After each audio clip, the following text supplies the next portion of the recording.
Before we begin, there's something I feel I should explain. I like stories that, well, tell a story. A reductive statement at first glance, but what I mean is that my favorite anime, my favorite things in general, are almost always those whose first and foremost concern is a plot. Narrative drive with building stakes and twists and turns and weight, held up by the notion that what is happening is meaningful, at least to the characters on screen. For this reason, it is rare that I love a slice of life. Drama, even teenage drama, is a different story, but people just doing life is immediately an uphill battle for my interest. That said, I must at least respect what Keion does, and especially how articulately it does it. For those somehow unaware of Keion on even the most superficial level, it is a slice-of-life anime by Kyoto Animation set in high school and following 4, later 5, teenage girls throughout their entire tenure at the institution. Yui, Ritsu, Mio, Tsumugi, and Azusa, as well as their antics as members of the Light Music Club, or KyoAni, from which the series derives its name. There's this idea about Keion that I had heard many a time before actually watching the series, that it's just about cute girls sipping tea and eating cake. What I didn't expect, though, was how accurate that statement would be. The Light Music Club spends very little time playing music or composing lyrics, and instead almost entirely goose off in the club room, sometimes with their advisor too. Why not? So the question becomes, what is the appeal of that? Why should you bother to watch 39 episodes of what amounts to anime girls shooting the shit?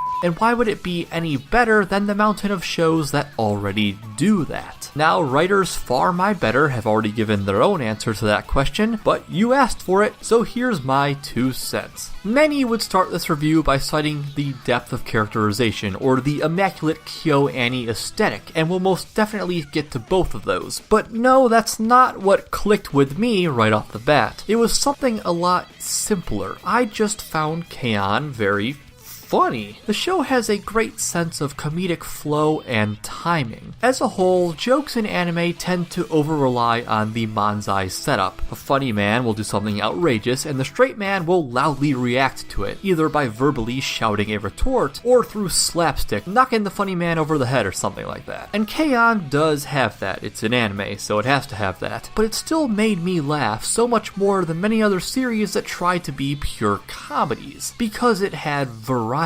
While Mio and Ritsu had their endless bokeh tsukomi routine, the others had their own manner of punchline, as for example in the case of Azusa, who like Mio is something of a straight man, but her own reactions to the situation are usually rather low-key, either mumbling under her breath or leaving things at just a charmingly disappointed expression, which is a shocking display of comedic restraint and more in line with my Western sensibilities. Sometimes the show will even subvert itself for the sake of unique and new comedy material. For instance, it is very much self-aware about the fact that only certain characters are really party to the whole straight man, funny man thing. Mio and Ritsu, as I just said. But then, sometime in season 2, this clashes with Tsumugi's own burgeoning sense of discovery, a girl always wanting to try out new things. Thus, she spends the entire episode trying to break out of her normal role, trying to be the funny man and get Mio to hit her. Whether or not that's a funny enough joke to last the entire episode is a different discussion, but it's a clever take on things nonetheless. Similarly, the show is also well aware that the Light Music Club does in fact spend all its time eating snacks, and embraces that. They have a reputation as weirdos across the whole school, people that never practice and are somehow always great anyway. And that's actually very funny to me, because in a less thoughtful show, something like that might not even be addressed. That weirdo reaction makes it easier to buy that they do live in reality, and all these strange individuals happen to meet in just the right way, at just the right time to produce the events of the show. I might have laid it on thick there, maybe giving the sense that the show is always top-notch funny. It isn't, mostly due to a little joke repetition, like Mio constantly getting scared, or Sawako, their advisor, constantly trying to dress up the girls in odd outfits, which, to be fair, is basically only a gag in the first season. But that's okay, because while it has good comedy, I would hesitate to actually call it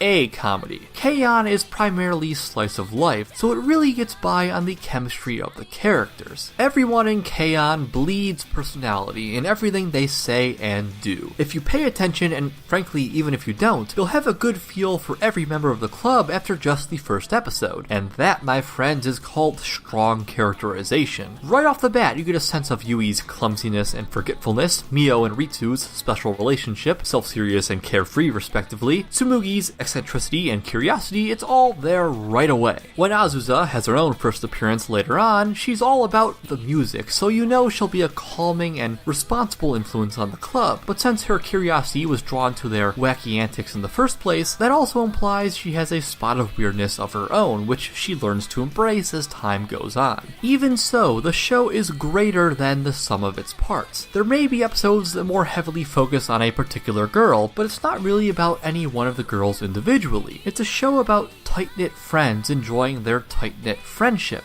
and we, the viewer, are merely intended to revel in it, putting a smile on your face because you feel like you get to know the girls and have fun just as they do the same. Naturally, as you can expect, there's not much plot to speak of here. The show is mostly rather episodic, especially in the second season, usually setting up a scenario for the club, such as a lack of air conditioning, which is resolved in some form by the time we hit the credits. Sometimes these events will have a clear message. Episode 17 of Season 2, for instance, is all about appreciating the things we take for granted. When the club loses its club room, and then Yui loses her sister. She catches a cold. And very near the end, it flirts with more meaty ideas, like the club's inherent impermanence and the cast's impending adulthood, which is all handled very deftly. But there were many other times where I struggled to see any point to what was happening besides cute girls doing cute things. And really, that brings me to my main issue. As well made as Keion is, it is very much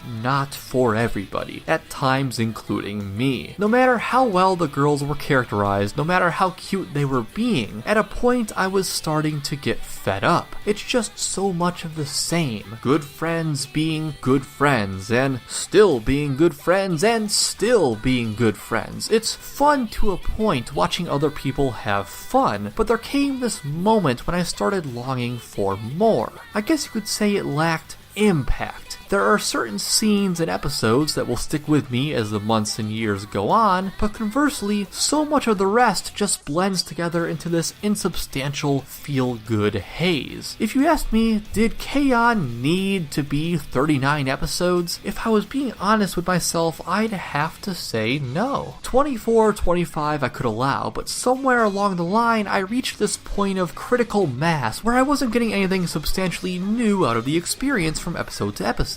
It was just more Keion. So now that I've aired that grievance, we can move on to the animation. I'm sure I'll be saying some variation of this all month, but Keion looks good. No surprise since it's a KyoAni show, but it really does. Vividly animated, solid shot composition, excellent expression faces, nice cartoony style, the whole shebang. Season 1 can have minor issues with the drawings being sloppy or under-detailed, but that's mostly ironed out come Season 2, which for its part generally looks the same, just slightly more put together, with certain specific scenes that stand out a notch above. If I'm smart with the editing, you should be seeing one right now. However, somewhat unfortunately, Keion is not a new show anymore. The series is now 7 years old, certainly far from being actually old. As a casual anime fan probably wouldn't instinctively recoil the way they might seeing something from the 80s or 90s, but there are digital quirks we see today that the series lacks, little bits that modern KyoAni has nailed down, but the technology just wasn't there yet at the time. Mostly this is in regard to effects and CGI. Effects, there's not very many of here. If you love the filtery, illuminated look of stuff like Hibike Euphonium, you just won't find it because it's not recent enough. CGI comes up very rarely, but when it does, it's jarring to say the least. Look at these cars. Ugh. You might think that's a little unfair, judging CGI from a modern lens rather than as the product of its time, but considering how good the Tachikomas from 2003 still look today, I don't think it's unreasonable to hold bad CGI against the show from 2010. With that, I guess I can't get away without talking about the music, since it is ostensibly a show about music. The music was alright. The songs were kinda catchy, but I don't really like Yui's voice. It's a little too high on the moe girl spectrum for me, so hearing her sing is honestly kind of grating, openings included. Now the endings, I love all the endings. The visual design was always super stylish and very dissimilar to anything in the show proper. The vocalist was Mio instead of Yui, and there was more of a rock vibe than the otherwise pop one. Let's see, what else? Anything else? The movie! I do love the movie. It looks phenomenal, naturally, and it very well captures both halves of Keion. The funny, whimsical half as the crew has their English shenanigans in London, and the realer, emotional half, the bonds of friendship and their consummation. Oh, and well-animated musical performances for the third half, I guess. All in all, a very fine capstone on the series, and personally my highlight of the franchise.